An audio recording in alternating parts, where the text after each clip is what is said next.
All right, it's time to break down the film one scene at a time. Act 1.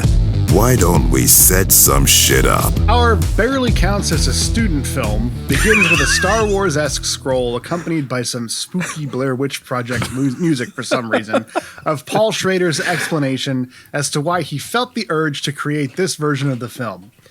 He says Dying of the Light was taken from him after the first director's cut, re-edited, scored, and mixed without his input. He offered to revisit the film at his own expense, but was denied by the studio. So he said fuck it and made his own version anyway. Which, by the way, I really wonder why they took it away from him. I wonder if that will become clear as we watch this version. Not at all. Yeah. He originally he like intended for this to be shown at like some film schools. So that's why, like I said, you could watch it at the UCLA Film School and the MoMA.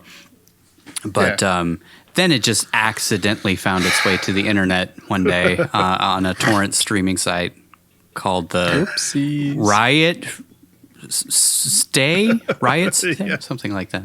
By not Paul Schrader, by some guy. Pablo Schraderovich, yeah. What did you say? Saul Prater. Saul Prater. Saul Prater. They probably just gave it to one of the film students and was like, hey, throw this up on your internet.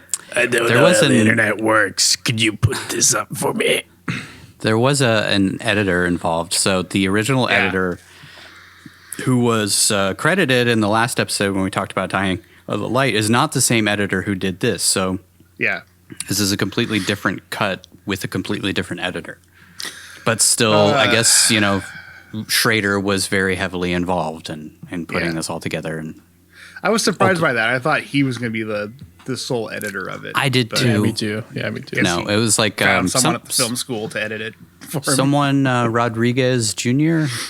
Fortunately, he had no access to high-res footage or unmixed sound, but he, quote, used those limitations to his advantage when creating this new film. Grace under pressure, I guess. He reiterates what we talked about in our Dying of the Light quick facts by saying he wanted a more aggressive editing style, color grade, etc., and dark represents the direction he was hoping to go with the film, and that this version is solely for historical record. I don't know why he feels this should be included in the annals of human history, but I guess that's the artist's prerogative. It's so important that he had to make sure that this version existed. Yeah. I mean, I kind of get it from one hand, even if a delusional artist is still going to feel some kind of connection to their work and having a studio rip it apart and change it. I have some questions about that, but we'll get to it at the end.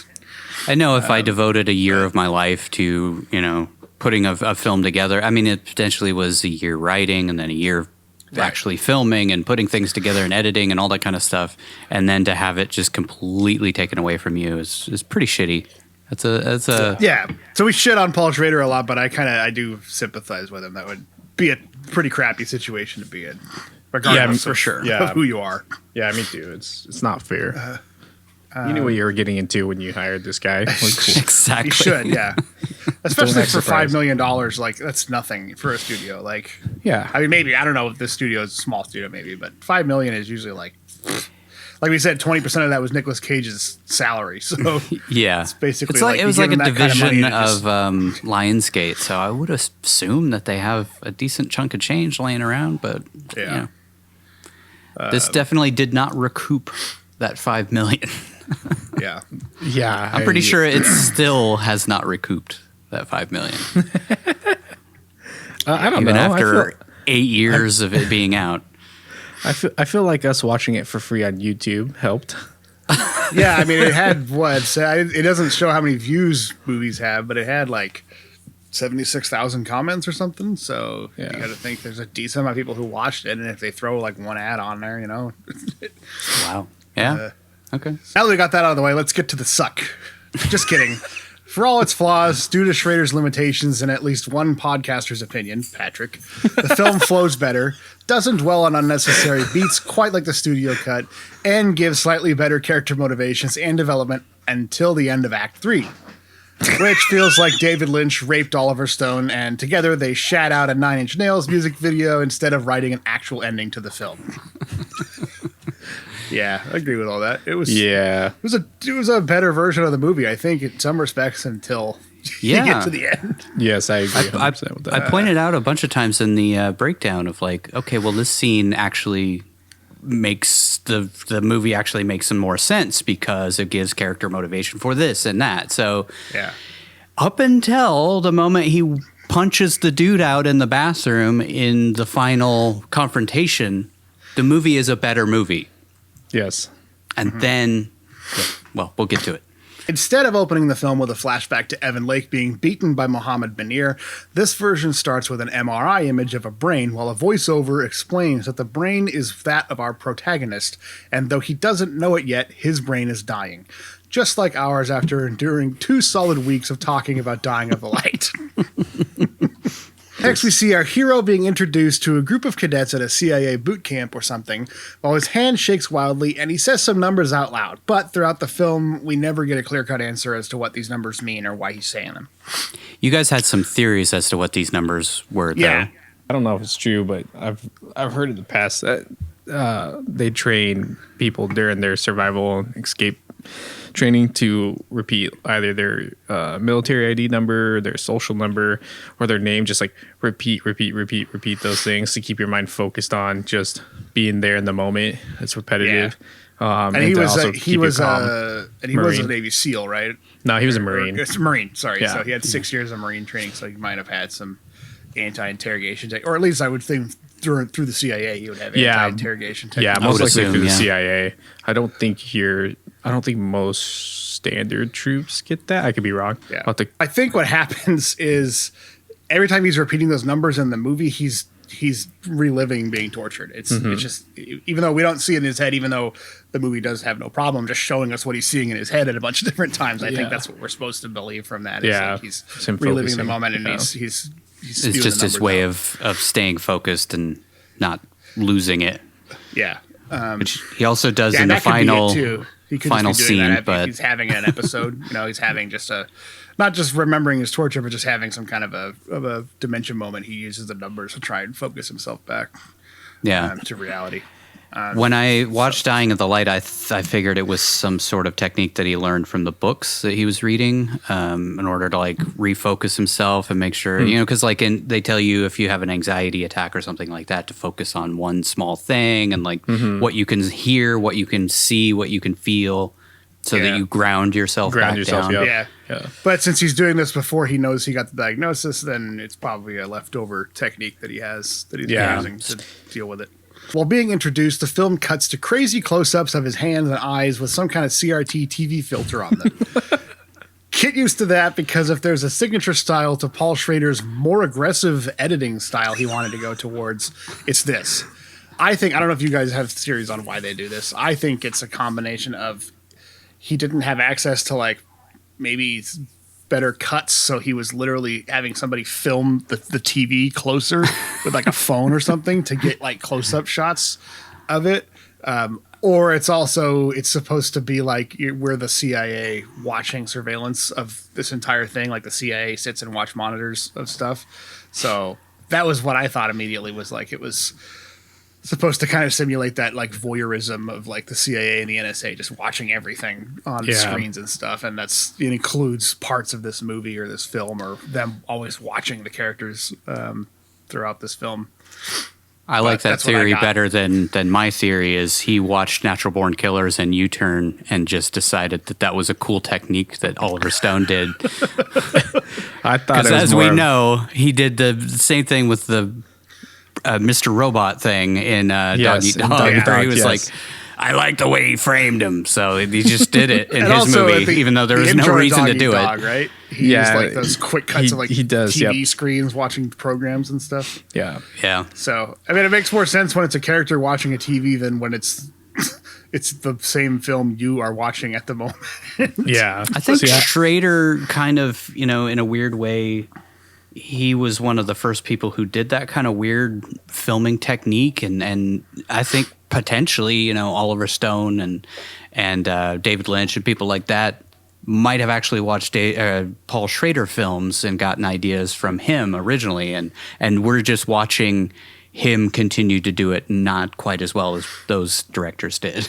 Yeah, and it could be due to the limitations of what he had access to. I think he had a bunch of takes on his DVD, dailies and his original cut and all that kind of stuff, and he just used those to the best of his ability. Even if the audio was terrible, he just uses a close up of Nic Cage's eyes and just puts the sound from the studio cut underneath it, so the sound is still good.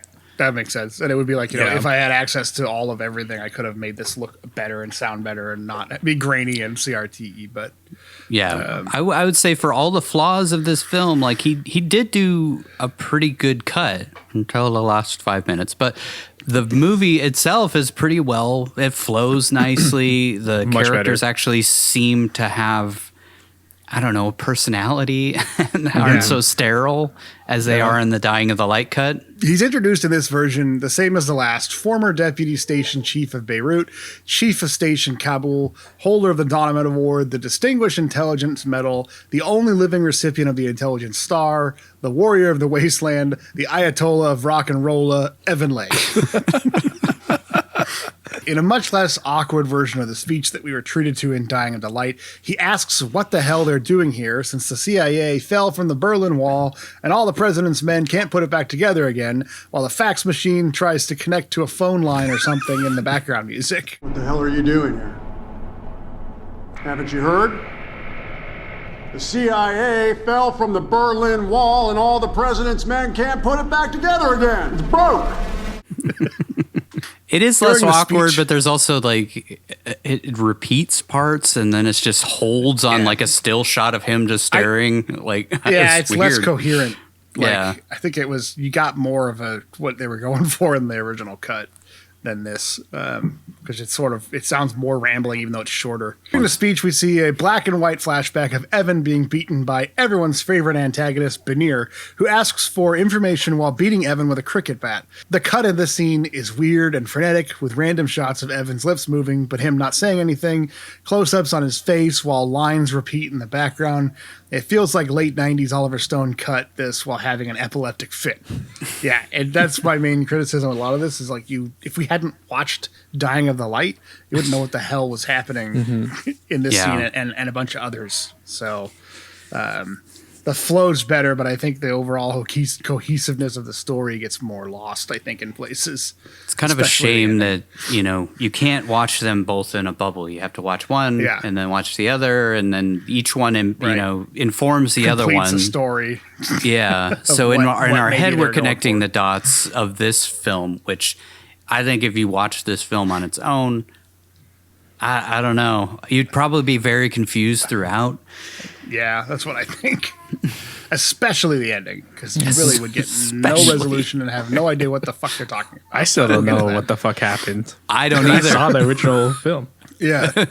He says they must be there because you have values. This time, undercut by a shot of Evan getting his ear chopped by Benir. Instead of cutting there, he tells them not to pay attention to the TV talking heads, the newspaper know-it-alls, the Hollywood idiots, jackass film stars, something you're trying to tell us, Paul, and the biscotte latte layabouts. Biscotte latte layabouts, they're background noise, chatter.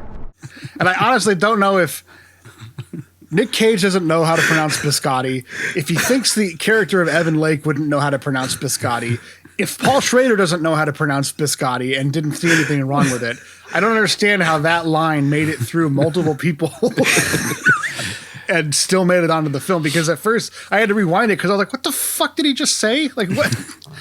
And then maybe he wasn't even trying to say, biscotti. Maybe it was something completely different, and a biscotte is its own thing. But maybe that's the best I got is biscotte latte layabouts. We've seen this in the past with s'mores, right? Where he didn't know how to say s'mores. S'mores. He doesn't know what s'mores are. He doesn't know what biscottis are. He can't ride a bike. Didn't he say just these weird little quirks of like Nicolas Cage that like you'd think normal people would be able to do, but he can't for some reason. Doesn't he pronounce he's lived a charmed life? Weird. Yeah, tourist. He says tourist. Tourist. And later on he says like tourist. terse bus. A terse Yeah, bus. terse. Yeah, terse. Yeah. So maybe it's supposed to be like Evan mispronounces words sometimes because he's having brain damage. I don't know. Could be. Who can tell? maybe. Who knows? Yeah, He it's does really like to hard add to those tell little in this things movie. Also, he's doing kind of a southern accent, so maybe Is he?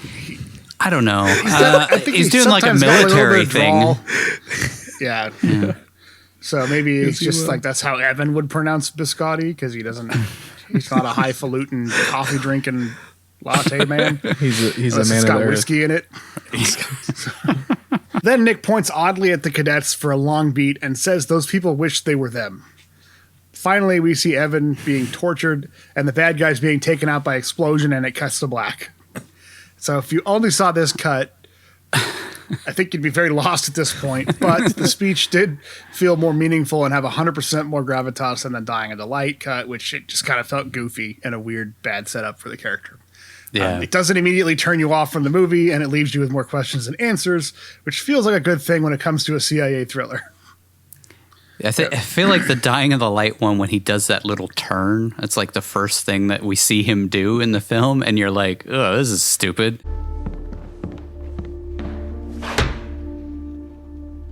So it's like the first Yeah.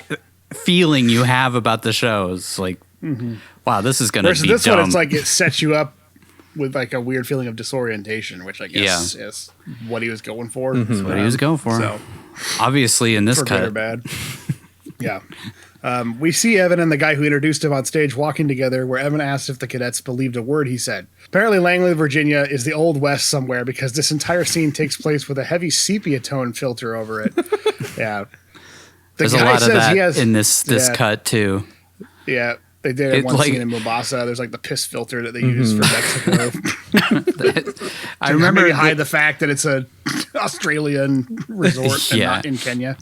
we were talking in the Dying of the Light episode about how the DP felt, like he shot it specifically for a certain look, and then the studio came in and made things sickly looking, which I didn't feel that at all in the Dying of the Light one, but this brown filter over everything. Yeah. It's just kind of like, It feels like that. If that's what they intended, then yeah, the original cut was more grayed out and devoid of color, and yeah. going for a sickly feeling also works for the movie. I think It was just based on what they're trying to depressing and sterile. That's Yeah. how I would describe that cut in general. Is it's just like I don't have any connection to these people. I don't have any emotional feeling towards these people. It's just sterile, boring, and depressing. Yeah. Yeah, I think it's just mid-level studio, like minimum viable product, given what they had and given what we know that they were trying to, what Schrader was trying to hand them. Now, Yeah. an improvement, maybe arguable. I still kind of envy the studio wonder. trying to cut that together into something Yeah. that they could release. I kind of wonder if that version came out and Paul Schrader saw the reaction to the ending that was in the studio cut, and for this one he just decided to cut that whole final ending out. But that's Yeah. what he originally intended for his cut Yeah. too. But I think just so, different. because why else would you film all of it and go through all that trouble of having it? And I'll unless get to it that was later when we- reshoots, maybe. But I it doubt didn't it. I feel doubt like the movie it. was going to spend more money on reshoots to go back Yeah. and do that. I think they would have just scrapped the whole thing if that was Yeah. the case. So I really felt like there was weird parts where he cut stuff out Well, that was probably as a direct result of the studio cut that he would have not cut Yes. out had it not been for that. well, I mean, it could explain why they only shot people in the shoulders, because the studio's like, look, we got to shoot a fucking ending for this film. It can't just Schrader out as cheap that as did feel possible. like a reshoot ending, so maybe it Shoulder was. shots only. And maybe that's specifically why Nic Cage was pissed off about it and was protesting, because he knew that they'd redone what they did for the movie. Yeah. So maybe they thought the original ending was poignant enough and didn't realize how it was going to look and feel and, whatever. I guess kind of like what we talked about in the first one. Like, if they just, well, I guess we'll get to it at the end. But if they just ended it at a certain point, it would have made for a better story. And maybe that's what Nic Cage and the Yeah. other actors thought the ending was going to be until the studio reshot it. And then we also saw what the ending ended up being with this cut. Yeah, I think we if, did add if, ourselves. if we would have had an extra 2 minutes added on to this one with Evan coming out of the gang hideout or whatever, and then seeing Milton, maybe that could have been the ending, and then we would have. I don't know. We'll get there. The guy says he has an offer from the private sector, and Evan says he'll miss getting his ear chopped in half, getting beaten by a cricket bat, and getting blown up and stuff. Wait, that's what he misses about his job. You'll miss This it. next time around, it doesn't feel quite as disingenuous when he says he wants to come back next year to hear his speech, since it wasn't an awkward as fuck, bizarrely delivered campy mess. Yeah, this version, the speech had a lot more bearing on the feel of the whole film, because like they keep like talking about his speech later on in Dying of the Light, and it's like, did they see the same speech that we saw? Because that was weird and goofy and awkward. Really didn't set me up to like the character at all. Yeah. Yep. We cut to Bucharest, Romania, which isn't the Old West because it has nice, vibrant colors. Inside a car, we see a couple of dudes track a guy they think is up to no good and get spotted immediately, just like in the other cut. But the car chase that consisted of these guys chasing the Kenyan guy slowly for half a block is actually cut like a car chase. Well, a car chase and random close-ups of people's faces shot like they used a closed-circuit camera to film it. It's amazing what you can do with editing. The Kenyans' desperation they comes... like literally just drive through the parking lot of this grocery store, but the way it's cut makes it feel exciting. Whereas the other one, it was just kind of like, they just kind of meander up the hill. Drive up onto a bridge and then stop. The Kenyans' desperation comes across a lot clearer in this cut and feels more realistic when he decides to jump off the bridge after tossing a USB full of nefarious stuff onto the river below. I don't know if you noticed this, but in this cut, it was flipped. So it looks like he's throwing the USB into the spot where he jumps into the river. Mm-hmm. But in the other cut, it was like he's throwing it across the bridge towards the police into like a snowbank or something. So this one makes much more sense. The cops give up the chase, immediately assuming the 12-foot drop into calm waters must have killed the guy. He's dead. It's not even that tall of a bridge. You know? No. Yeah, no. I thought that was funny. They jumping off also- something like the Golden Gate Bridge would kill you instantly, but this is like, it's like a 20-foot fall into some water. Yeah. And he did a swan dive. People cliff dive all the time, and they're fine. If I had to rate his dive, I'd give him an 8 out of 10. So he's clearly alive. They kind of showed it felt like in the other cut they showed him with like blood behind his head when they pulled him out of the river, but in this one it felt like he was just wet when they it was like a wet spot behind his head. So I think the insinuation was that he cracked his head in the other version, but in this version he drowned. Again, I honestly amazing don't what you can even do with a remember. color grade.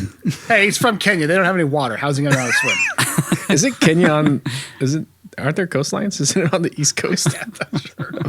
But anyways, I don't even remember them showing his body after he jumped in either. I don't think they did they? No, they did. Yeah. I trust Patrick because he's watched this way more than we have. I don't remember it either, but I don't remember. It's in I the still the remember folder. him jumping and... Oh, yeah. That's right. Okay, that's right. But yeah, there was no subtitles in this cut, so I just remembered him jumping, and then the cops being like, Call the divers. but it's basically like call the divers. Yeah. Yeah, in the We're not other gonna one go get that ass. we got subtitles for almost everything that these two cops were saying back and forth to each other. But in this one, the only thing we got was, he looks Nigerian. Oh wait, no, he's Kenyan. Oh, Which I thought was weird. Yeah.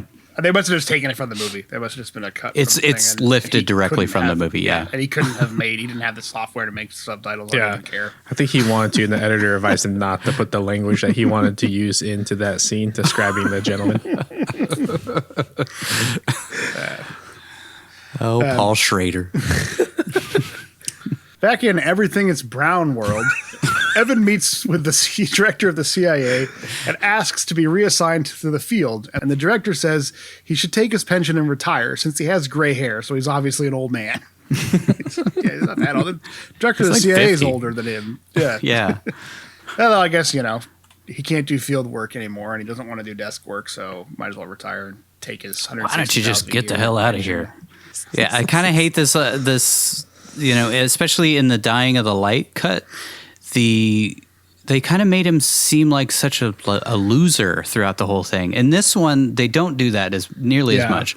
But in that one, it's just kind of like, oh, well, get the hell out of here. Nobody wants you here anyway. You're weird.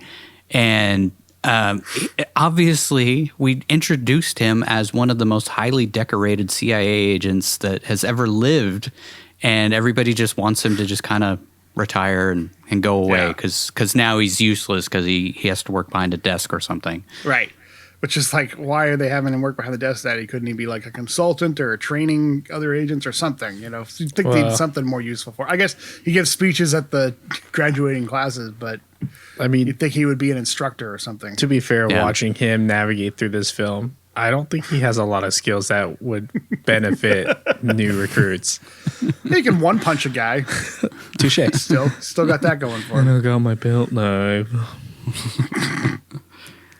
He's good at sniffing plants and stuff. And great at awkwardly staring directly at the guy and blowing their cover from 30 feet away. Is this hat distracting? I don't want to look too much like a tourist. I want to fit in here in Romania. They wear these Can hats. I smoke here? We cut to Evan in his office where we meet his creepy friend Milton, who is slightly less creepy in this cut, but still gives off some real Denny from The Room vibes throughout. He asks how his meeting with the director went, and Evan says, not so good. In this cut, he seems much more even-keeled at this point in the film, far less manic, and kind of feels like a normal person to the point where I expected Schrader to cut the weird dictionary scene. Next, he asked Denny to put a dictionary on his hand so he can tamper it down because there are two kinds of people in this world, men of action and everyone else. We cut to Evan. Also, now that I think about that, like he's kind of insulting Milton, too, at that point because Milton works the same desk job he does. So either Milton doesn't have an office. He's got a cubicle, so we know that that's true. He's not quite as high But he works up. in the same office building, so doing the same floor. Same job, we would assume. Maybe Evan's just the manager. Or something. Yeah. Assistant. He's CIA middle management. Yeah. Assistant Pretty much. to the director of the CIA. We need an office style show based around Milton and Evan's relationship. We cut to Evan driving down the freeway in Brownville where he rubs his head and kind of spaces out for a second before almost running another car off the road. Distracted driving is the same as drunk driving, people. You're driving a 1.5-ton killing machine. Pay attention. God. See, it's the same joke, but different. Should pull up like statistics for distracted driving deaths per year or whatever. Whatever. It's too much work. Yeah. He heads to a hospital in Philadelphia where Schrader's cut starts with the same line of dialogue the studio went with, fuck, where Evan hears that he has temporal dementia. This version of the scene seems to have much more emotional weight, and you actually feel for Evan, something none of us did up until even during his death in the studio cut. Spoilers. By the way, I get the feeling Schrader was watching a lot of Mr. Robot during this. By the way, I get the feeling Schrader was watching a lot of Mr. Robot during this cut, just like he did during Dog Eat Dog. Frame one side of the other. It was so badly framed that it was like the doctor's head was half off of the screen during half that shot. Yeah. I mean, it was maybe it was supposed to be like we're thrown off, just like Evan is. I think that was what he was going for, which actually makes sense in this scene, not in the scene that he put that style in Dog Eat Dog, which didn't make any sense whatsoever. They're just talking to each other, and he just decided to frame them that way. But in this one, That's a cool shot. I like the idea of like throwing off the audience and being like, "Whoa, something weird is going on here." But at the same time, you actually have to like put the actor's face on the screen while they're talking, not just half their face. And it's like, Evan, you're sick. Yeah, it was weird. The doctor explains that FTD will kill him quickly and that he'll have overreactions, inappropriate reactions, blank spells, mood swings, and unreliable sensory perception. And boy, does he ever have all those things, including the mother of all sensory perception issues later in the film. doctor tells him to take serotonin inhibitors like Zoloft, Paxil, or antidepressants to treat the symptoms, but Evan says those are drugs for crazy people and manic depressives, and that's not him. We cut to him walking to a door, which is the office of the doctor that he was recommended to go see, but instead he walks away from it and goes down a hallway, and we get a creepy shot of him walking down the hall backwards, blanketed in a thick haze of sepia. Like, it was just, he's walking down and then it like fade cuts and he's walking forward but backwards, like they reversed the shot but he's still walking. It was weird.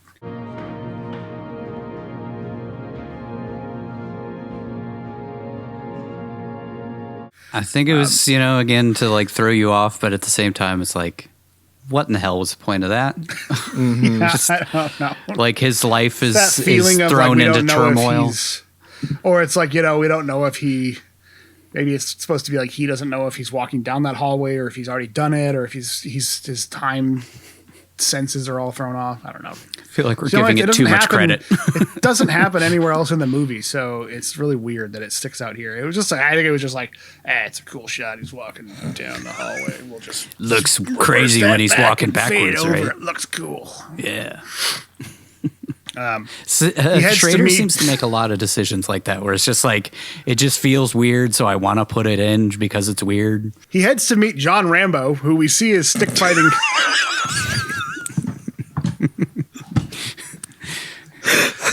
He heads in to meet John Rambo, who he finds stick fighting in Thailand. Oh, wait, sorry. John Randall. Sure sounded like Rambo there. Weird. Would have been a much different movie. Finds John Rambo in a hospital. Also, this guy he's looking for happens to be in the same hospital that he's in. That's weird. Coincidence. It's all right. We Maybe never get that's why explanation he of the went fuck to this guy that is, hospital in the first place, was like, I already have a connection here, so. Yeah, maybe. I don't know. Like, I swear, I watched that scene or that shot like 3 times, and it sounded like you were saying John Rambo, but apparently it's John Randall. Yeah. It's one of those, like, you hear what you hear until somebody tells you to hear something else, and you're like, oh, right, that's what it is. John Rambo. Anyway. I fired a couple I don't want to guns. feel like I misheard it. I don't want to feel like I'm alone. I want other people to hear this. So it sounds just like you say it, John Rambo. John Randall. Imagine a dying CIA agent tracks down John Rambo and they team up to kill Bannier. How awesome would that be? Be better than the last Rambo movie. I honestly just kind of had that in the back of my mind the whole time I was watching this cut. Like, instead of working with Milt, he's got he's like Rambo with him. Just hanging out with Rambo, It'd be cool just to see Stallone and Nic Cage in a movie. Yeah. Surprised Nic Cage never showed up in one of those Expendables movies. I know. Yeah. Oh, yeah. Yeah, he would have been good. Yeah. Great. Anyways, back to this depressing pile of optimism. Evan meets with a friend from the Marine Corps who looks a lot like Evan does when he's meeting Bannier later in the film. Slack-jawed, staring off into space, doesn't have a clue where he is, drooling, that kind of stuff. Evan tries to comfort his friend and even sings him the Marine Corps fighting song while trying not to break down.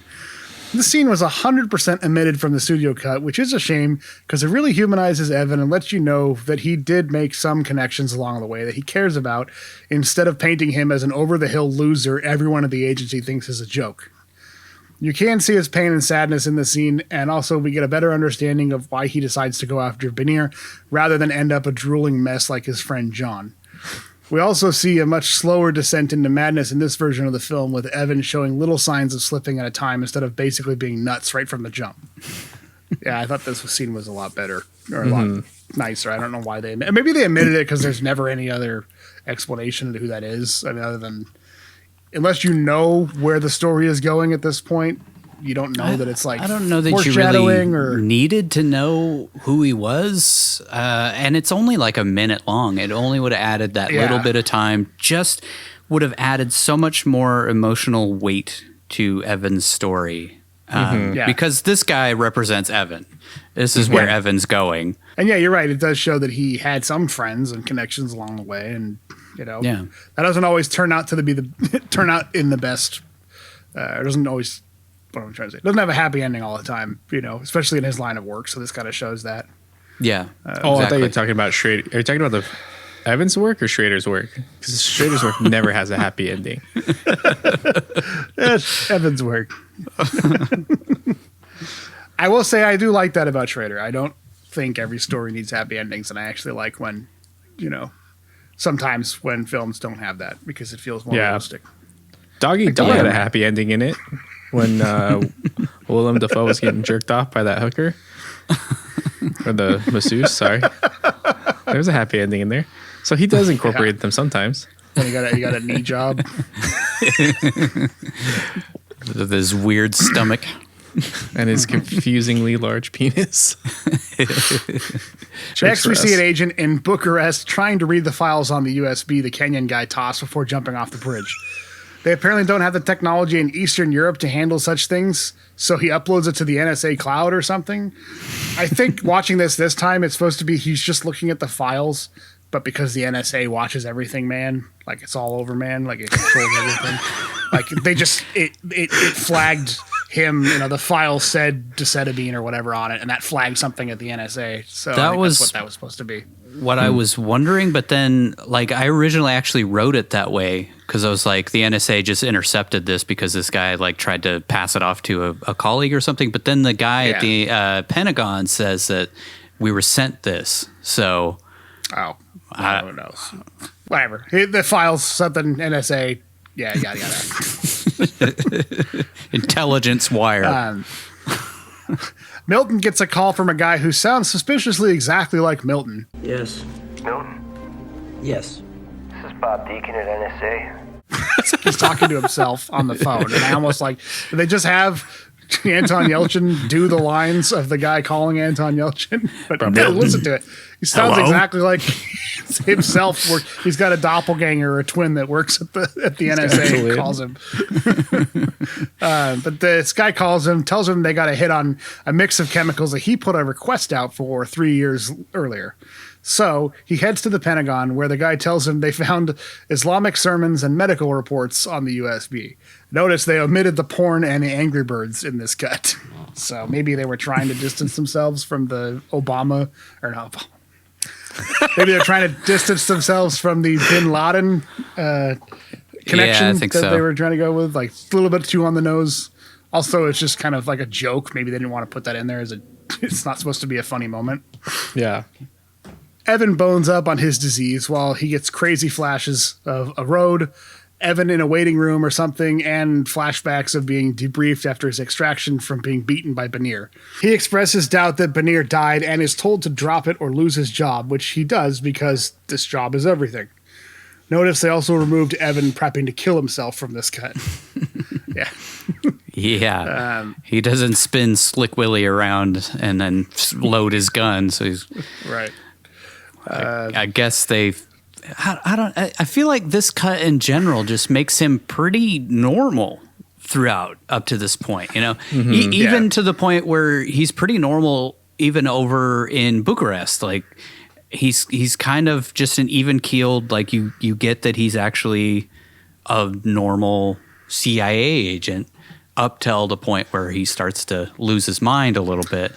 Yeah. Also, though, there's a point in Ruby Tuesdays that they didn't have in the studio cut. Little line that he throws in there that makes you there's that, see his character a little different way. But we'll get to that. He's from a different time and age. Okay. Yeah. We cut to Evan drowning his sorrows at the one place we can all agree gives you the ambience needed in these trying times, thanks to its charming yet subtly tasteful decor and sensibly priced entrees. A family restaurant that offers more solitude to you than, say, a Chili's or an Applebee's. I'm, of course, speaking of the one and only home of the Hickory Bacon Burger, Ruby Tuesdays.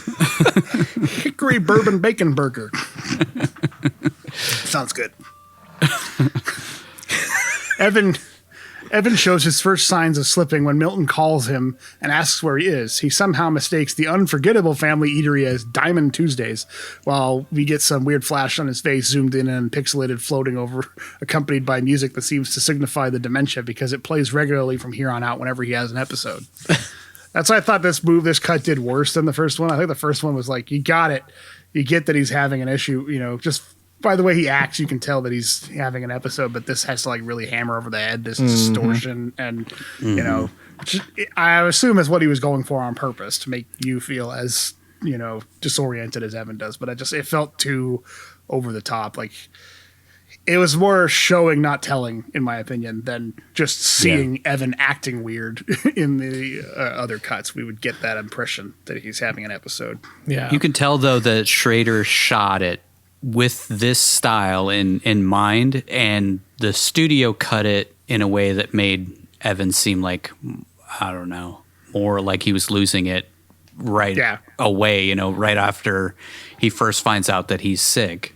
Like he starts having these episodes pretty regularly and like just completely saying weird things to people like Cornish. Croc means gun. And grok means gun.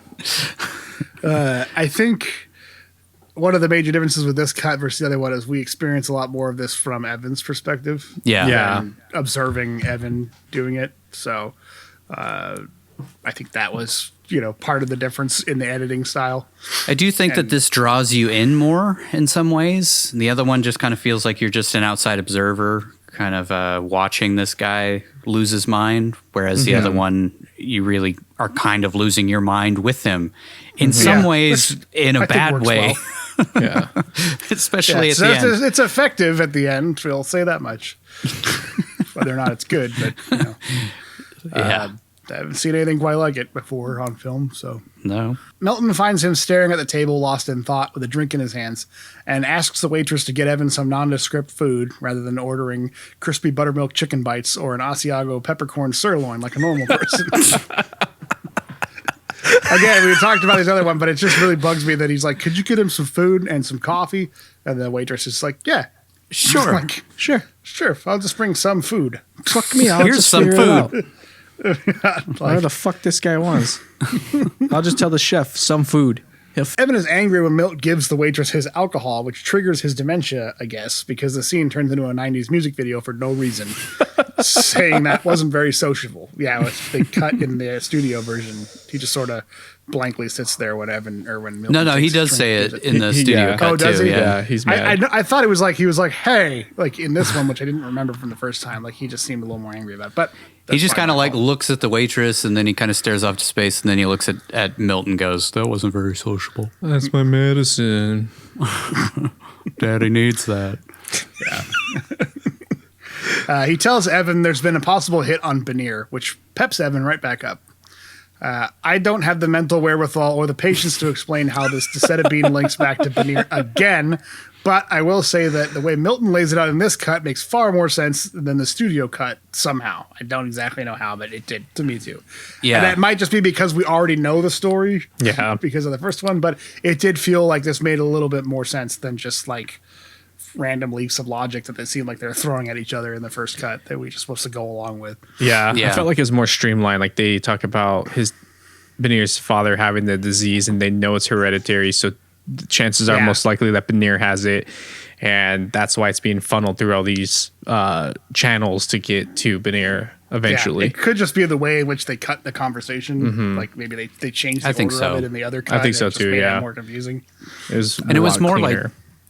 like they focused on Milton just kind of like laying it out straight without cutting back and forth to Evan cutting him off and like interjecting things. Yeah. So I think that's why it seemed more clear, and also actually made me like understand the first cut a little bit better, like how they actually did find Benear. Also, when Milt shows Evan a picture of the Kenyan who died from jumping off the bridge, There you go. he says that he definitely is not a Kenyan and must be Middle Eastern.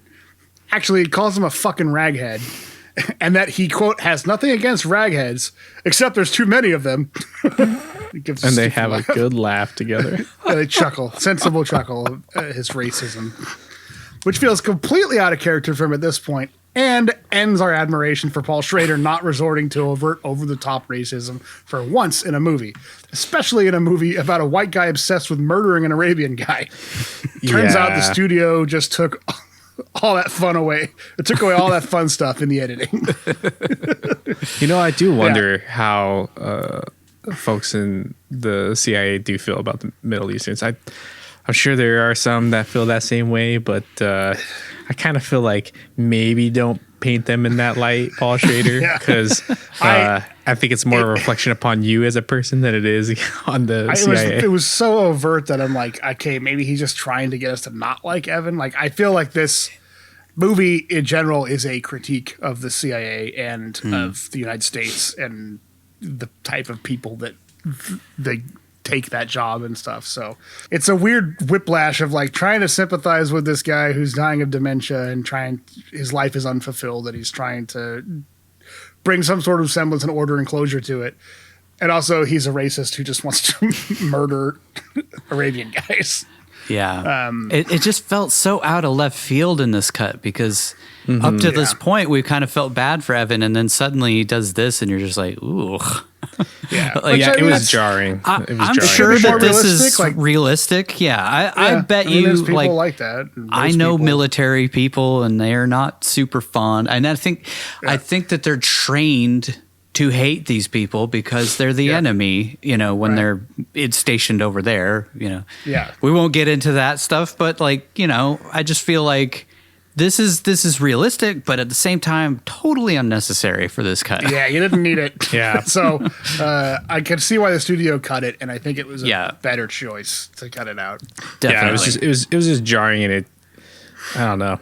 You should kind of root for your protagonist, and at that point, I was like, yeah, I don't really like. Yeah, now you're fuck just this guy. So it's not just about Banir. You're he's just kind racist. of a racist. That's why he took this job and likes doing it. Yeah. you're not actually looking out for the betterment of the country, and you're just a sociopath racist who wants to kill a bunch of people from the Middle East. Yeah, I definitely feel George like W. they slowly become more and more racist as they're stationed over there, and they because they're sick of being there and they don't like the way that everything is laid out over there, and they just get annoyed, and they're all kind of like I said, they're just taught to hate these people. Also, you're interacting with like the worst.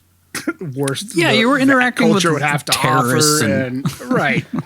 And like this guy was literally tortured by a guy, and and so yeah.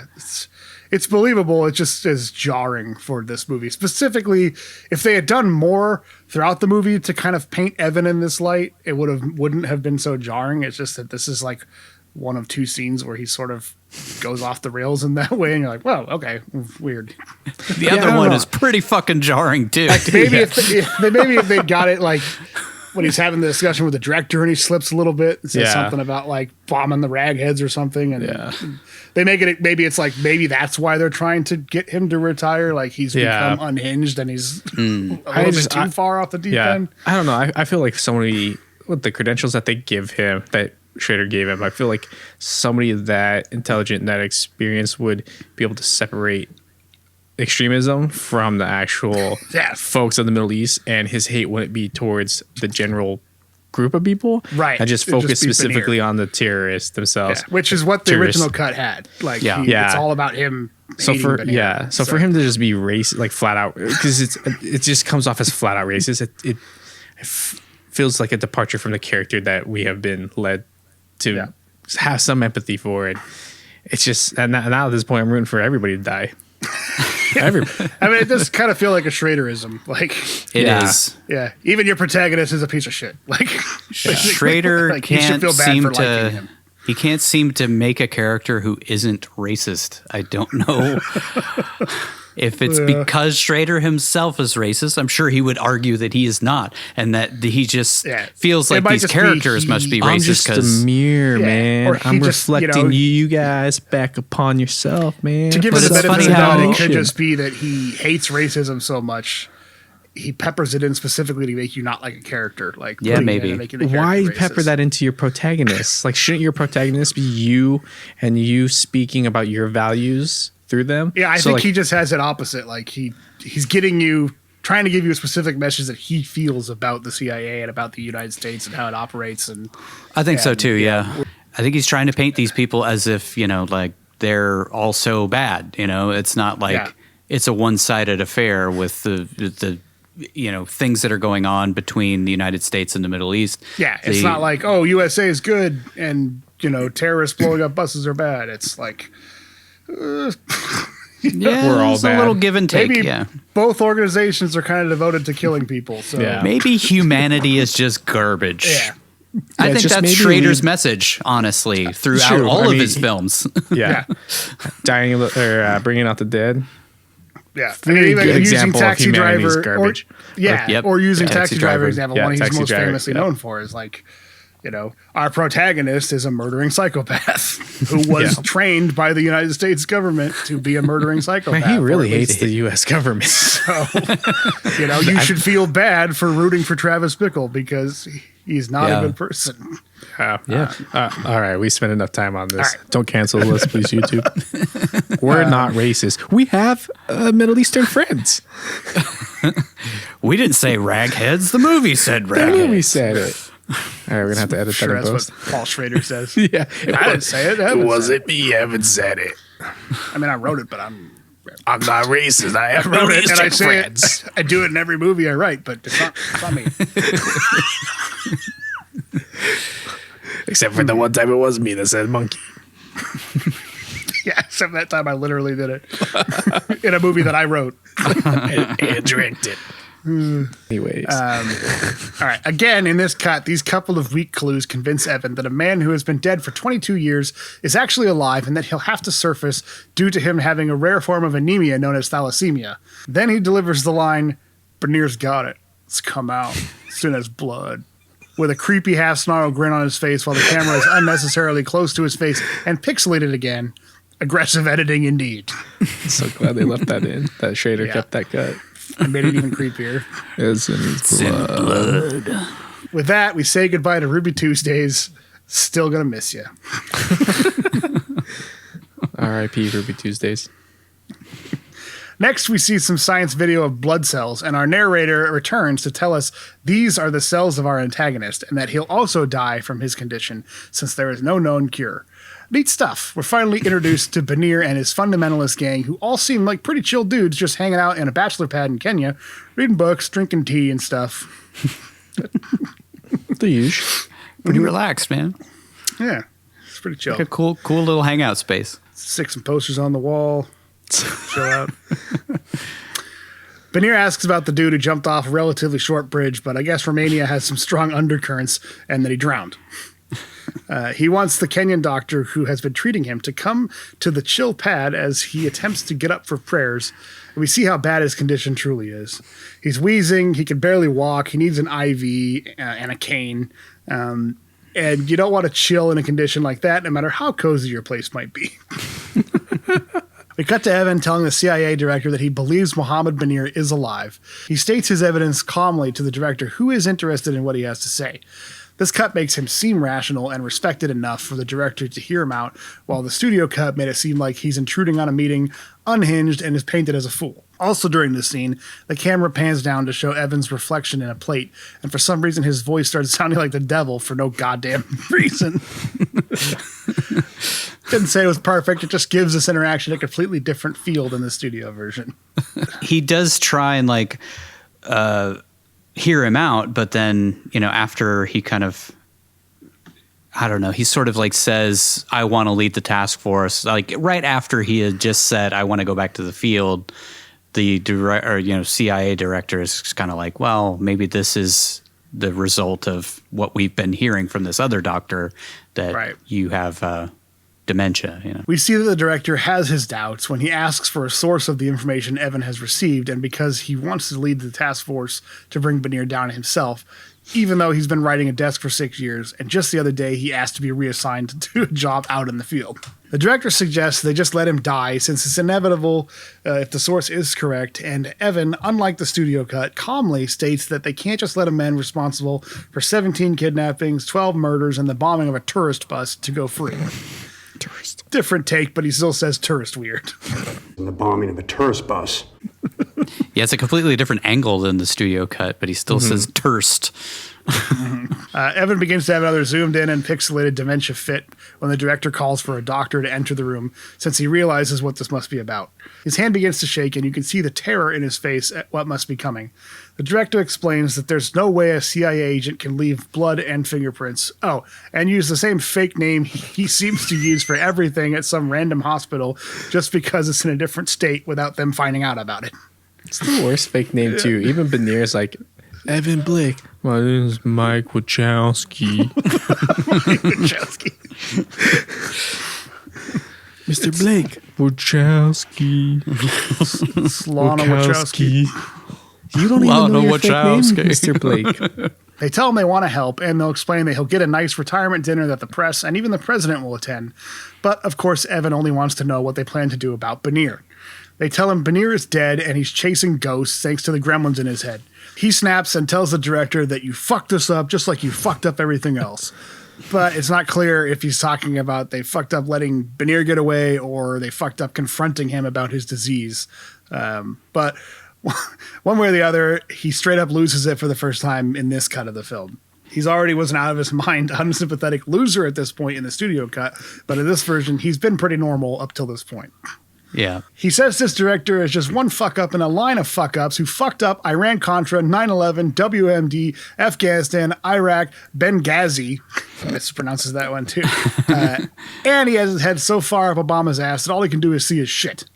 Under this scene, we see him freaking out as he's escorted from the building, which flows much better than the studio cut, despite it being shot like an acid trip. Except they cut out the line of him saying, "I resign." He's just like shouting silence. Yeah. Which was kind of weird. I appreciated that edit a lot more. I think it makes it seem less goofy, and also like I pointed out in the original cut when he's like lunging for his desk and stuff, why the security guards didn't open fire on him, thinking he was trying to grab a gun. Also, the way he said shit at them. "I resign" in the in the studio cut was so weird. So I see why they took it out. Didn't even like it, so he took it out. God. I don't know why he kept that shot in though. Because he's just shouting something, but you can't tell what he's saying if you hadn't watched the other cut. Act 2, The Conflict. Benier meets with his Kenyan doctor Benier, Wangari. Sorry. I'm glad they kept that in this one. Me too. Benier meets with his Kenyan doctor Wangari, who doesn't seem to know anything about medicine or being a doctor. This scene was completely cut from the studio version, but it does add a little context as to why Benier doesn't want Wangari to come to his house later in the film. He's just kind of like, this guy doesn't know shit. I don't want him here. Shit, we hired the witch doctor instead. We see Evan at home drinking sake while staring at an American flag he has hanging on the wall with a big hole in it. And then he starts tripping balls on sake, I guess, because he starts seeing images of what I'm assuming is his childhood with monsters screaming underneath it for some reason.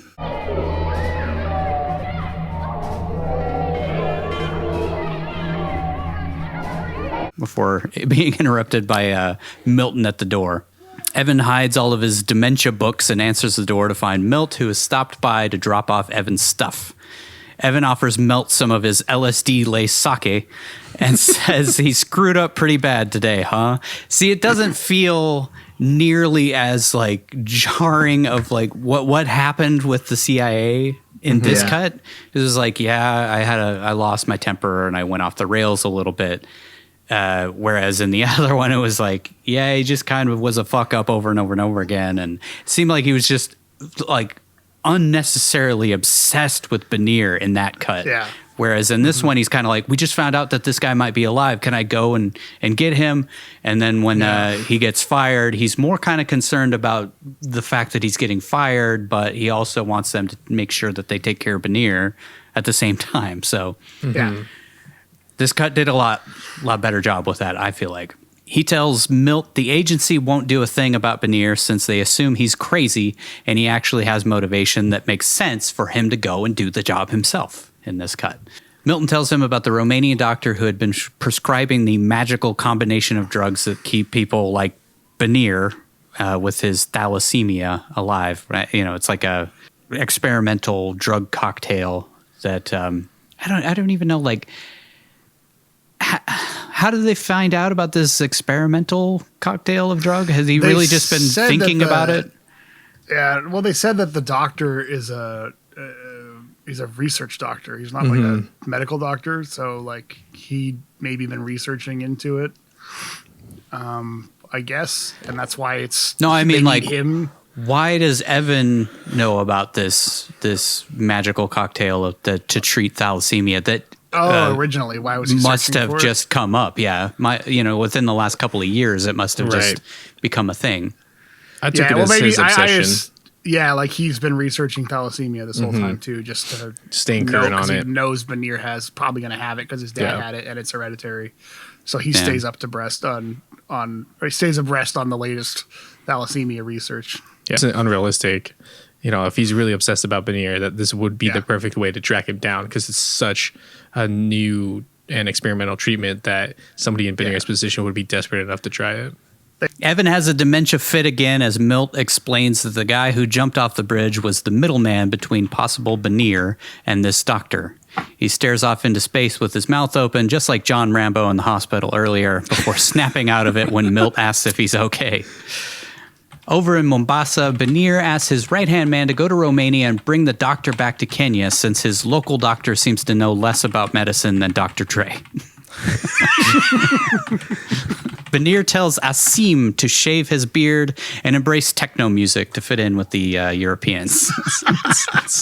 Get those Euro beats. Get those European ways. Get those the European ways. Back in America, Evan and Milt track down the doctor's OkCupid profile. And since this guy is a specialist in thalassemia, Evan is convinced he is treating Benir and says, Mohammed Benir, you think you can hide? Nobody can hide from the Reaper. But he puts on his Blue Oyster Cult record and starts jamming out with Don't fear the Reaper. the opening chords of Don't Fear the Reaper start, and we see Evan load up an arsenal of guns before tossing one to John Rambo. Wait, no, still that better movie that's been playing in my head this whole time. I like the touch of Milton in the background hitting the cowbell. Oh my God, that'd be amazing. Milton just comes in. Carving his name on bullets. They just writes Benir in it. Milt rightfully starts to question Evan's judgment when he suggests that they try and tap into the correspondence between Dr. Cornell and Abdi, the guy who jumped off the bridge, since that would be bending the laws a bit, since now Evan is ex-CIA. Bending the laws even when you are CIA. Yeah, but we won't get into that. Yeah, some things that just came to light. Yeah, I'm pretty sure they've been doing this for 20 years, 30 years. Evan explains he knows Benir is alive because after he was extracted, he had his doubts that Benir was dead. So he sent out some intelligence in the form of a cable that would be intercepted at the highest levels that Benir was a double agent. This drove Benir into hiding, and he's remained hidden magically for 22 years like the body of Jimmy Hoffa. I just this is the part that's just so far-fetched. It's like this guy just dropped off the map for 22 years. Right. I mean, his goons don't really seem to be the best at anything, really. So yeah. Well, I don't know. Like, I wonder how much activity Bin Laden was putting out prior to his untimely demise. Yeah. Because it seemed but at like least he was being that was 10 sheltered years. by still had people His helping family him and supporting him. Kind of. Right? I mean, it seemed like he was living pretty much with his family, but it doesn't really seem like he was actively involved in orchestrating anything. Yeah, which I don't think Benir was either in this. No, so sense. it's not out of the realm of possibility that he would drop off the face of the planet for that long, and especially as he's getting sicker and sicker. Yeah. I didn't have a problem buying it. Also, considering he's got like 4 guys that work for him now, that's pretty much it. I guess. Everybody else is went to go and fight it sounded the like real he fight. was more of a spiritual leader or something, like a cult leader. Like he wrote about stuff, and so it's like he had a couple of devoted followers, and that's all he needed. He's more like Charlie Manson. I was going to compare him to Terrence Mann in Field of Dreams. It's kind of like He just disappeared after writing all these things and he just lives in a little place in Brooklyn. He goes on to say that guys like him don't just die. You have to pull out their hearts with your bare hands because, like all Spider friends, he's a true believer. Excelsior! Milton creepily says, "You've been giving this a lot of thought, haven't you?" Like a serial killer looking into the mirror, asking himself if he wants to skin his mom and rape her corpse. It's just so creepily off-putting. You've been giving this a lot of thought. Ugh, made my skin crawl. The doorbell rings and Evan tells Milt not to answer it since he doesn't want his neighbors to see the weird little freak he hangs out with. His little twink. Evan finds a CIA doctor at the door who tells him they want to help treat his condition and not to leave things the way that they did. You know, with him telling them to go fuck themselves to their face multiple times. Evan agrees to get treatment and says he'll drop at the doctor's office the next day, but then goes right back to plotting a trip around the world to kill an Arabian guy who has probably been dead for 22 years. We just have to keep hammering that home. This cut, last cut, just can't give up the search for this guy that might as well be dead, you know? Mm-hmm. The fact that he's breathing at all just pisses Evan off to the point where he's obsessed with this guy. Milt asks what that was all about, and Evan comes clean about having dementia. He has another episode when he explains how long he's known about his condition, where he snaps and has an angry outburst about the CIA asking Milton about him. This scene is super pixelated and weirdly cut, similar to an Oliver Stone film in the 90s. Again, Evan asks why me. I didn't do anything wrong because, quote, it wasn't like I was butt fucking chimpanzee assholes in the Congo and invented AIDS. So yeah, that happened in this cut. What the fuck, Paul Schrader?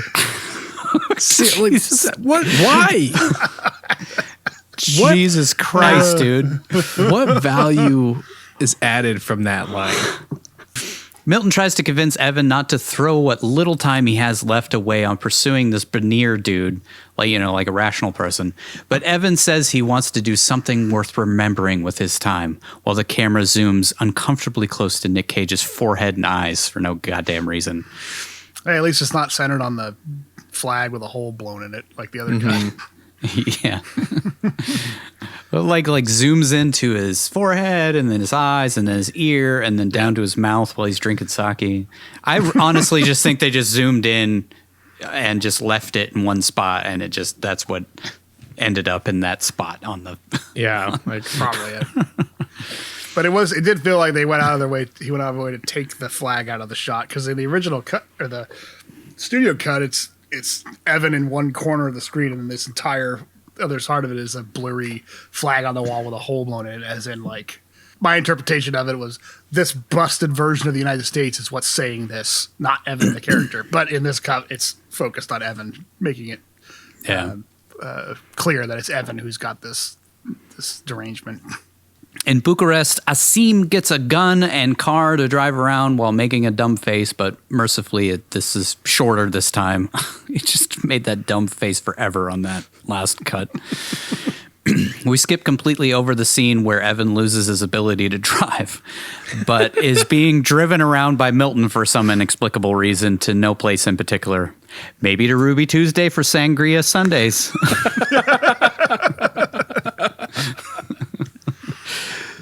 Yeah, they completely cut that bit.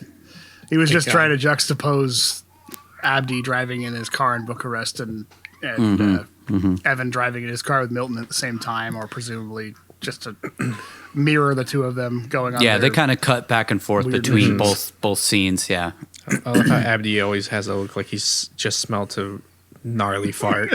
Yeah, that's why he had the beard originally. That's Asim. A sneer. Abdi was the guy who jumped off the bridge. Sorry, get him Asim. right. My bad. Asim. Fucking A names. Evan tells Milton he's going to Romania after he says more money was put into the bridge jumper Abdi's account. Milt decides to tag along since Evan saved him. So this wasn't in the original cut where he says that you saved me, so I owe you one.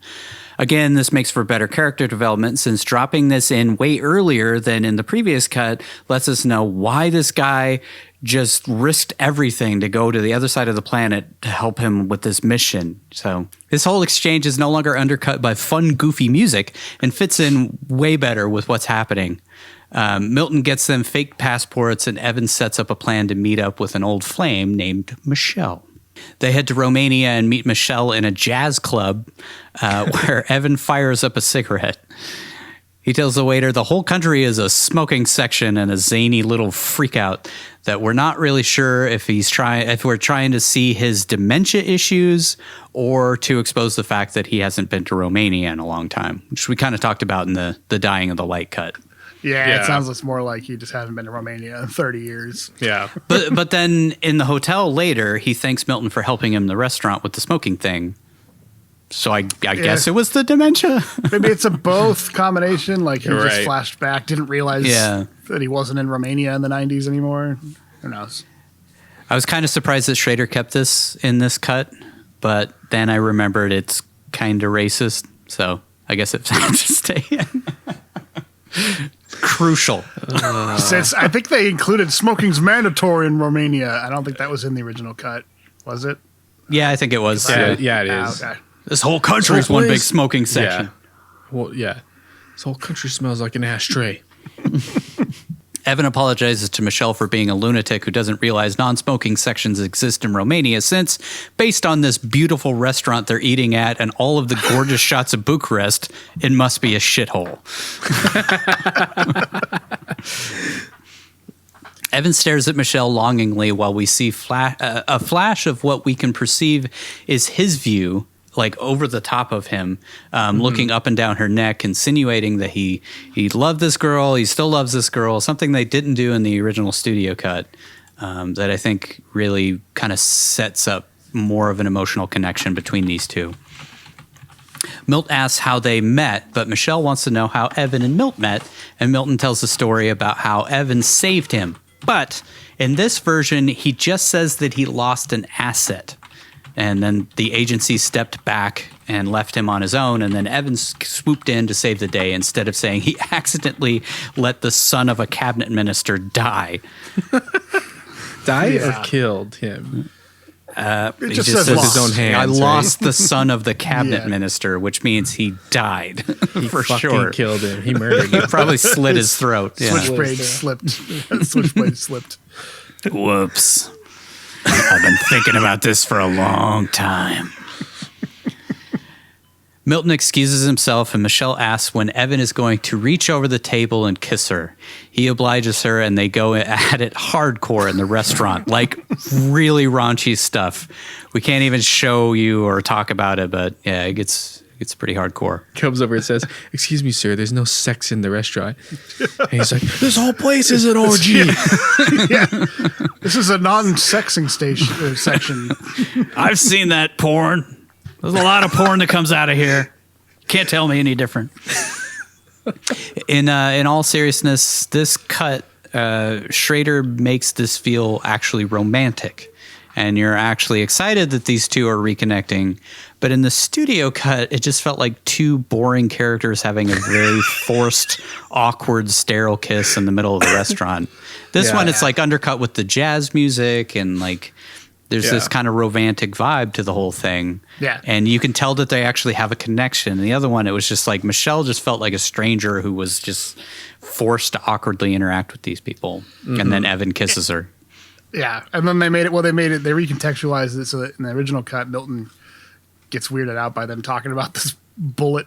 Yeah, they completely cut that too. And Yeah. then he's like, I got to go back to the room. And then in this, it's like them talking about Evan almost getting killed or Milton almost getting killed and then Evan saving him is what makes Milton want to leave and go away. Yeah. She also says he says, did you have to say that? And in the other one, it was about the bullet ring thing. Yeah. And I don't know exactly what they were trying to I don't know what it was supposed to be in infer this with this one. Yeah. Yeah. What exactly did she say that was so bad in this cut? Asked about him and it was weird Milton to me, meeting. Yeah. Yeah. Evan heads back to his room, having knocked Michelle's back out of alignment. I'm assuming. Well, I should say he heads back to he and Milt's room, where Milt lays in bed with a look on his face that makes me think a priest is about to walk in the room and rape him.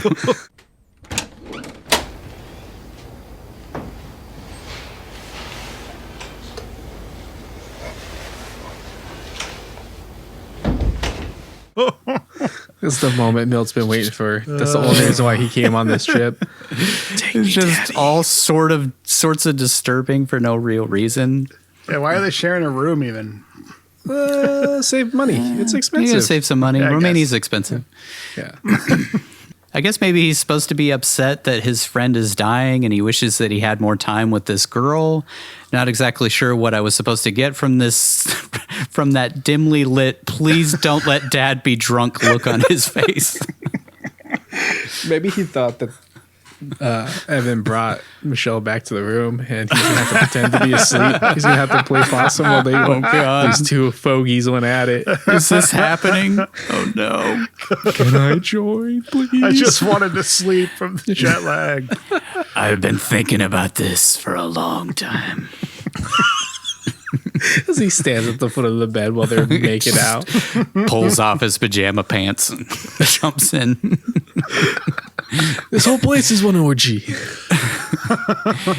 Anyway, Evan thanks Milton for helping him in the restaurant with his dementia episode in a very genuine exchange that was also completely cut from the studio version. And he tells Milton if he wants a family, not to put it off, which is one line that makes you 100% more sympathetic to what this guy is going through. Mm-hmm. One piece of dialogue changes your entire outlook on a character and also changes your perception of how the other characters in the film feel about him as well.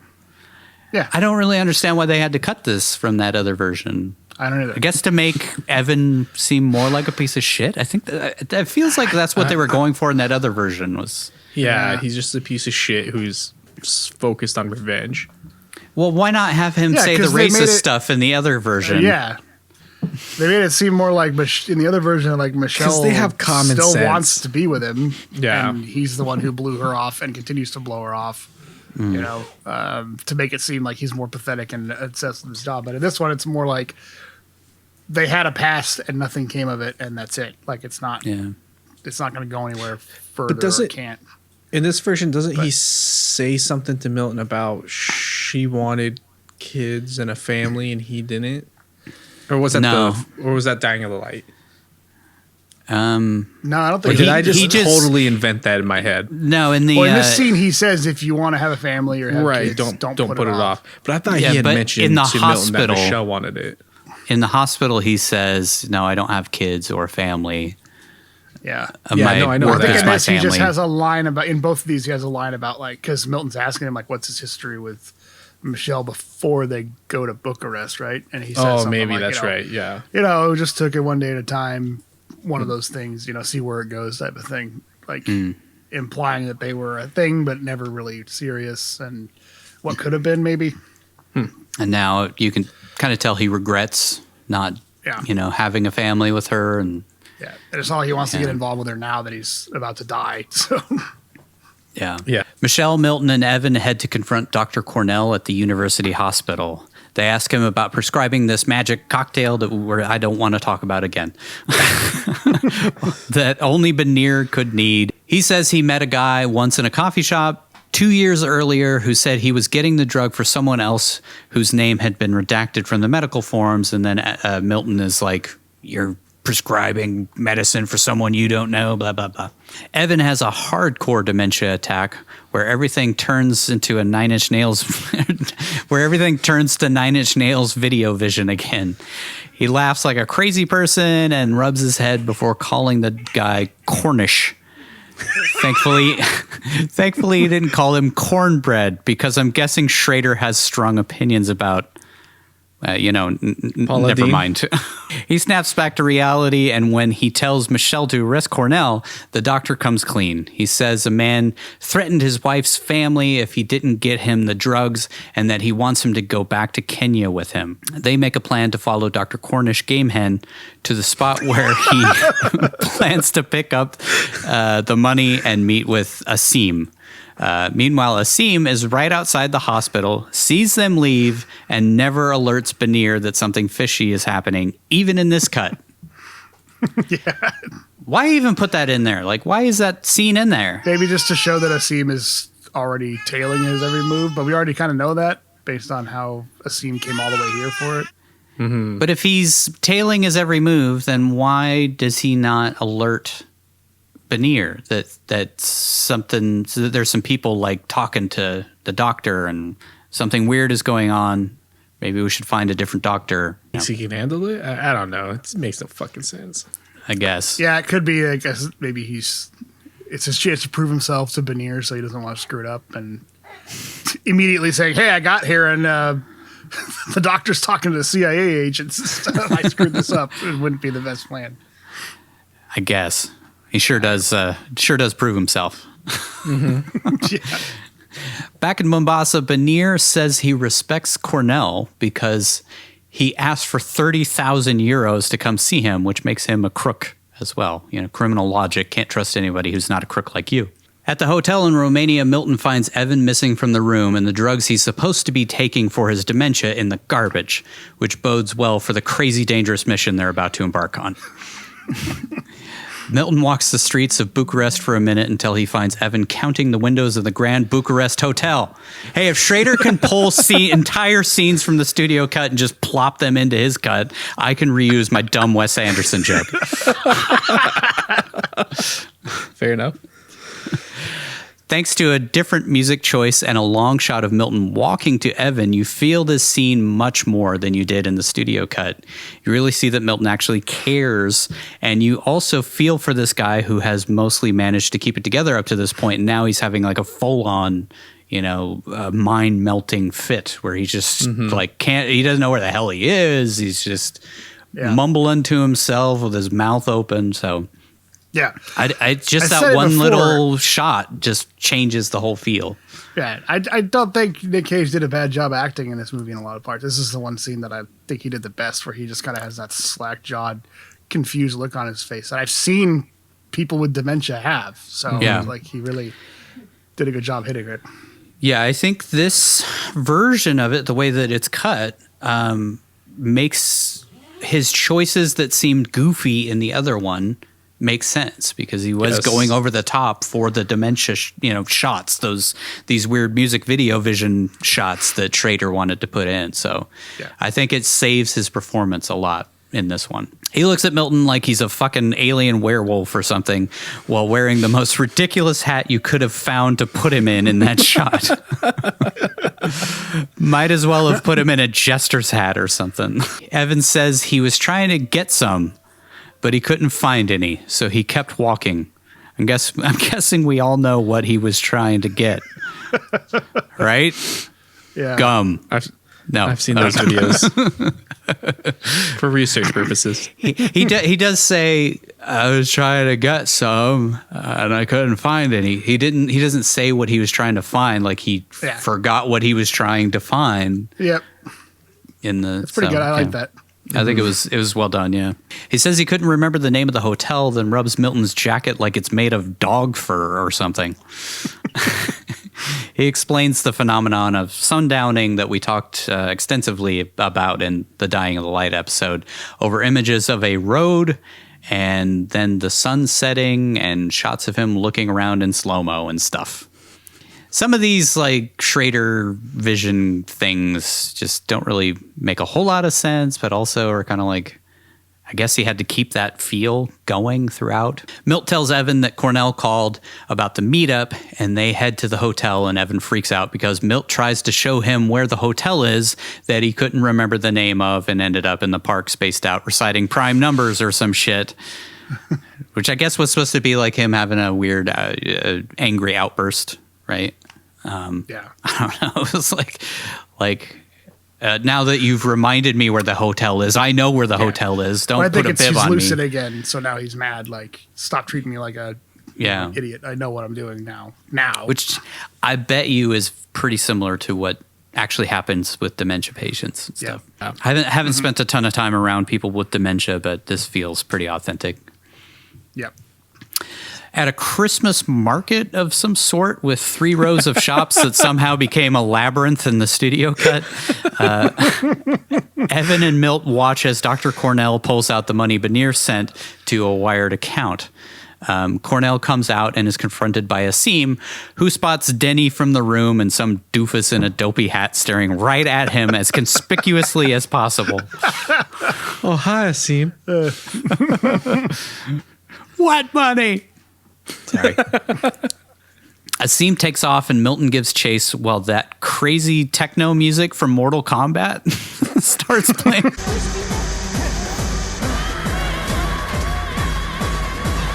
I thought it was fucked like, up when I thought it was fucked up when he slits his throat. You just hear finish him. Fatality. It's weird. It's like the beat from that Mortal Kombat song accompanied by some really annoying like scream singing.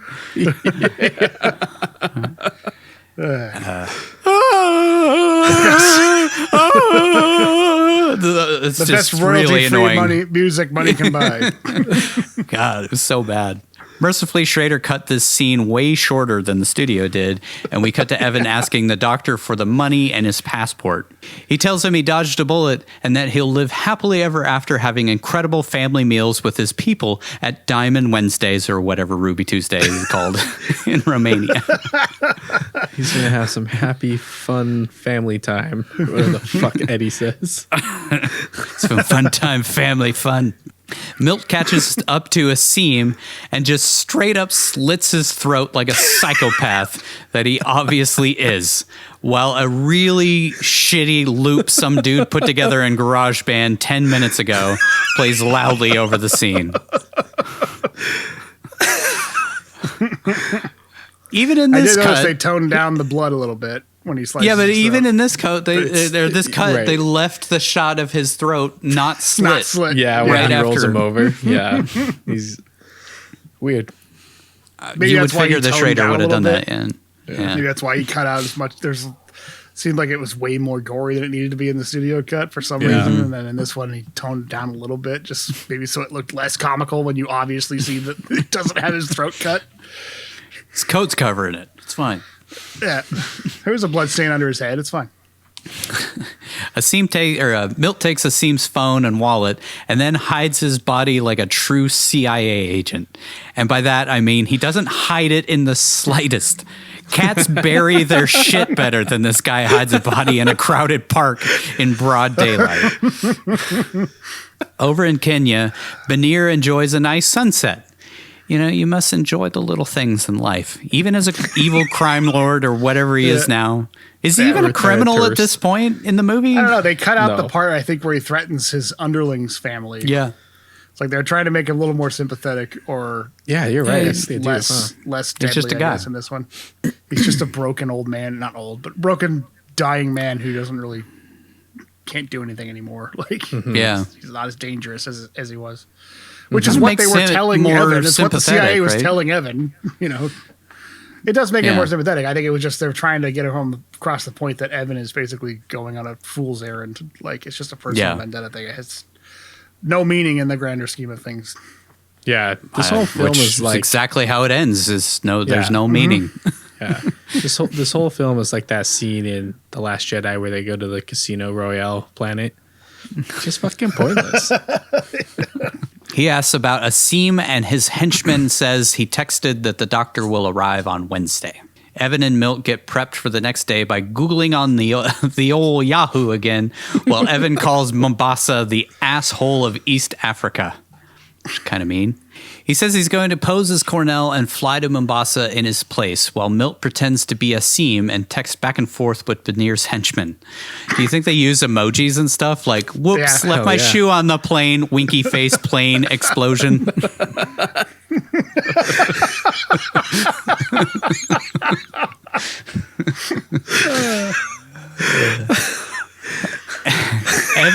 Evan calls Michelle, who rounds up a visa for Milt and a gay hairdresser for Evan.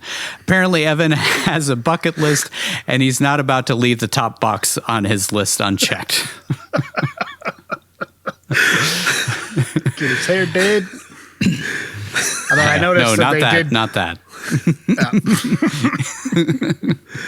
I noticed that they did kind of tone down the stereotypical gayness of the hairdresser in this one. Yeah. He has less lines. Although he still eye fucks Milt when he leaves.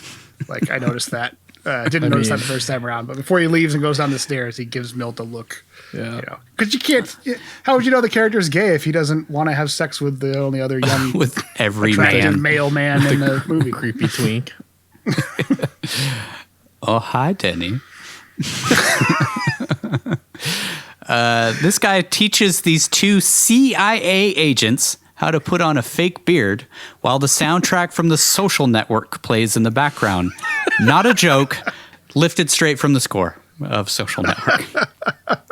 Schrader did a pretty good job of picking needle drop music to just, kind of score this version, because it's obviously he just found, soundtracks from other, scores from other movies and tried to fit the mood that he was going for, which is a very common thing that directors do when they're cutting a film.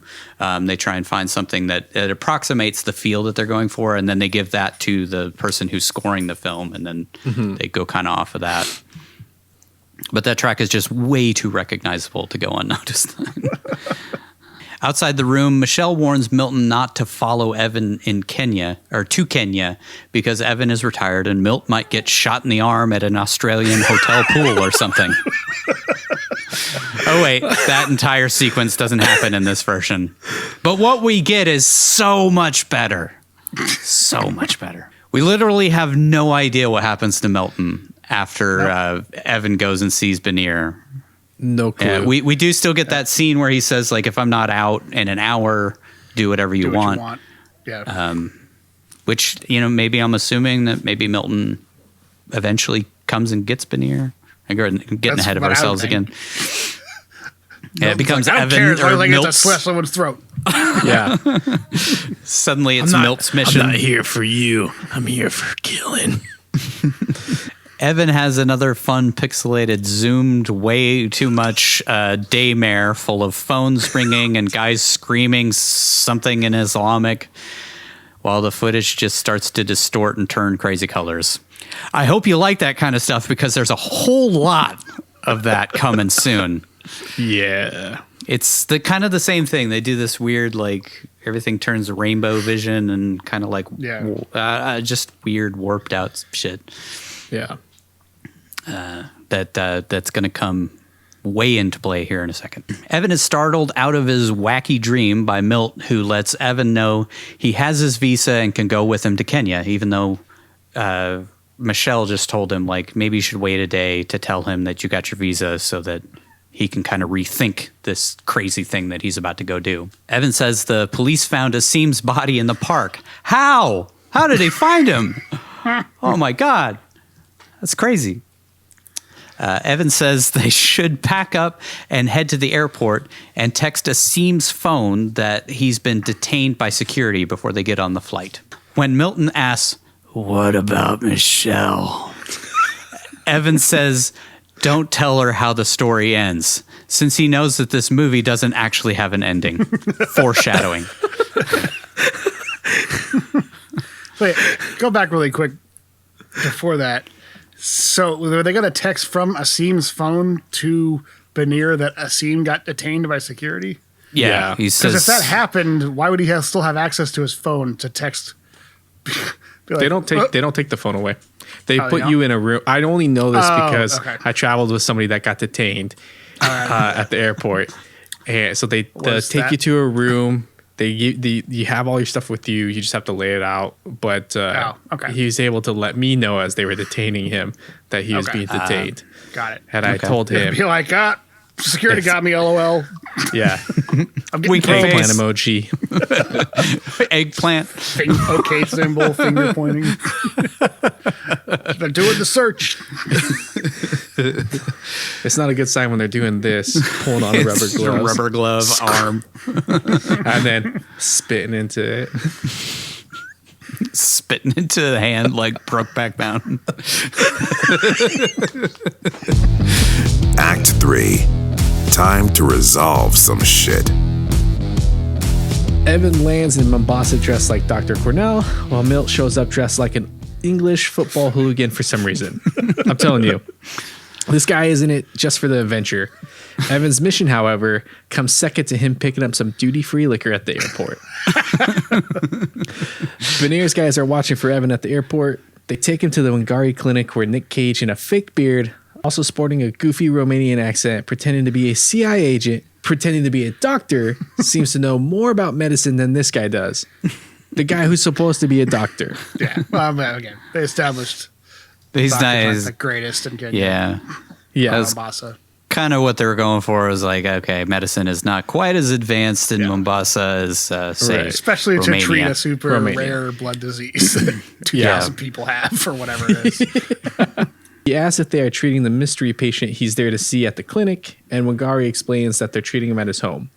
Then he asks if they're treating him here at the clinic again, which was either to make him seem like he's having another dementia episode, or they accidentally left that same take in the movie for some reason, which there's really no way to be sure, but I'm pretty sure Schrader fucked up and reused that same cut twice.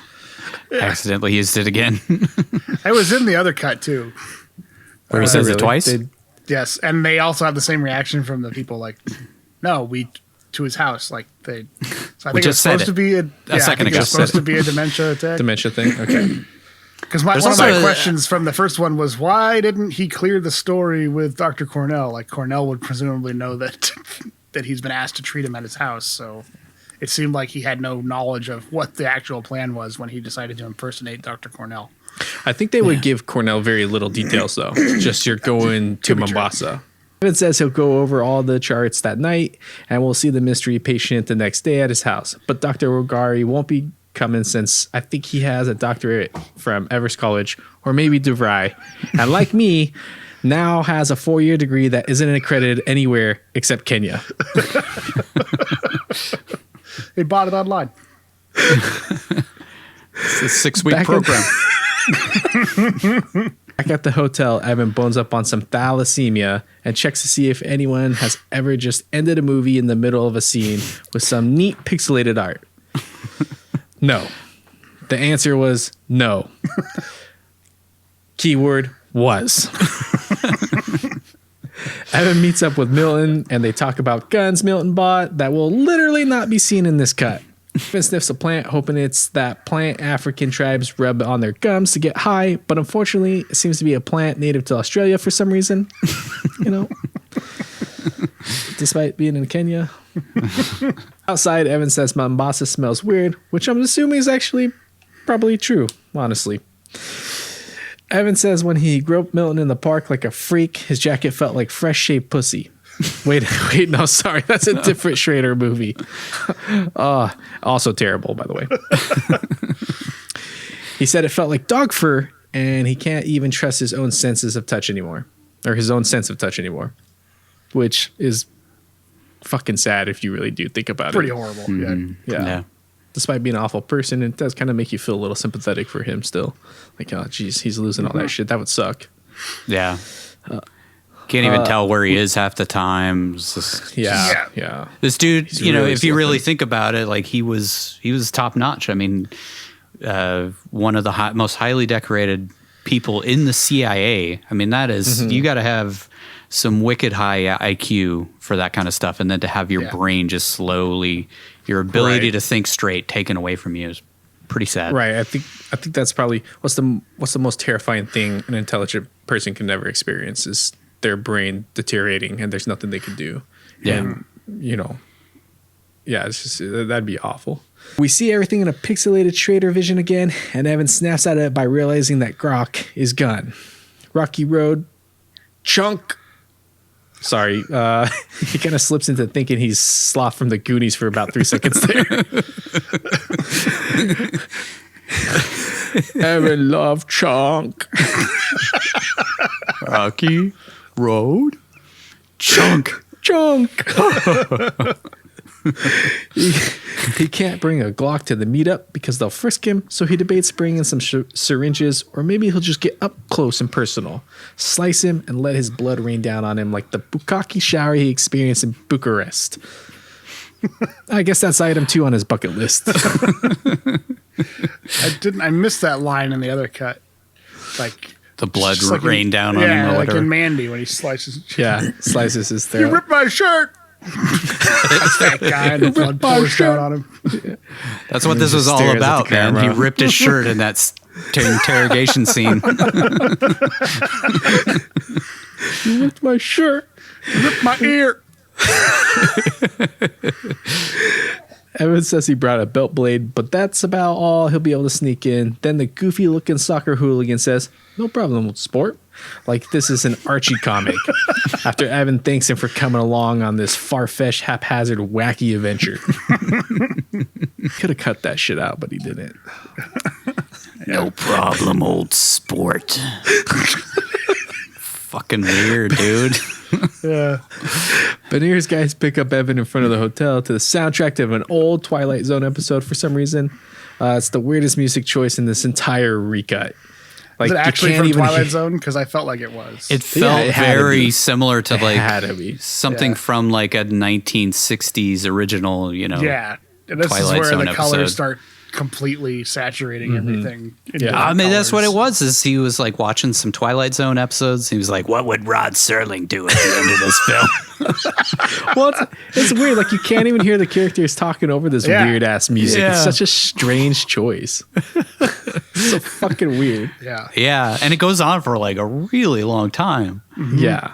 I think it's just long. trying to set up that like he's just in a full on dementia episode for the entire rest of the movie. Like I guess. it's Yeah. just what he's seeing everywhere, his colors all over the place, and You know, Yeah. if it's distorted you think and about it, confusing. this would be very stressful for somebody in this position, yeah. you know, and if anything would trigger his dementia, it'd be, you know, like he's flying, he's jet lagged, he's in a very, very stressful situation. Yes. It still doesn't in a really different explain place. what happens at the end, but I guess I get that it's really triggering his episode here. All right, well, next we see some B-roll of Mombasa all pixelated in Schrader vision that goes on for an uncomfortably long time with this weird-ass music playing under it. I feel like this was a sign things were about to go off the fucking rails.